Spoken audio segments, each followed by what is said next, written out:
आज हम आपको दिखाएंगे कि हमेशा आपके काम आने वाले पेन यानी कलम फैक्ट्री में कैसे बनाए जाते हैं। तो पेन बनाने का काम 3 स्टेप्स में कंप्लीट किया जाता है। Step number 1, outer body making. इस स्टेप में कलम के आउटर बॉडी को बनाया जाता है।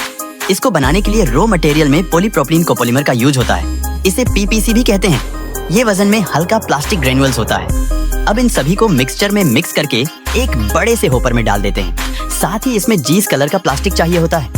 उस कलर का प्लास्टिक पॉलीमर भी इसमें डाला जाता है। यहाँ एक वैक्यूम ट्यूब इस पीपीसी मटेरियल को बड़े से गर्म भट्टी में ले जाती है, जहाँ पर ये पिघलकर मॉडलिंग मशीन में चले जाते हैं और कुछ इस तरह से मॉडलिंग मशीन से पेन का आउटर बॉडी तैयार किया जाता है। बिल्कुल इसी प्रक्रिया द्वारा पेन का कैप ट्यूब्स भी तैयार कर लिया जाता है।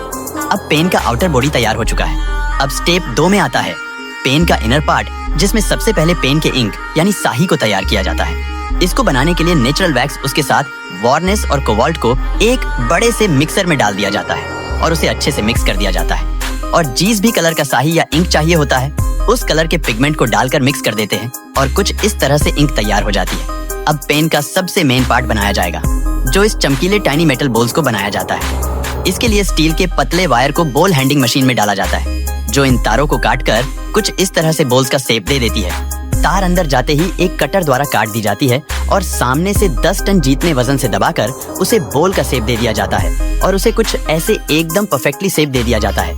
अब इन बॉल्स को पॉलिश करने के बाद एकदम चमकदार कर दिया जाता है। तो अब नीम को बनाया जाएगा, जिसमें कि ये छोटी छोटी मेटल्स बॉल फिट होने वाली है। इसके लिए खोखली मेटल ट्यूब्स को पॉलिश कर उसकी कटिंग कर दी जाती है और कुछ इस तरह उन टुकड़ों को शेप दे दिया जाता है और फिर तैयार मेटल बॉल्स को इस मशीन में डाल दिया जाता है, जहां ऑटोमेटिक ये बॉल छोटी छोटी नब्ज में फिक्स हो जाते हैं। तो अब फाइनली सब कुछ तैयार हो चुका है।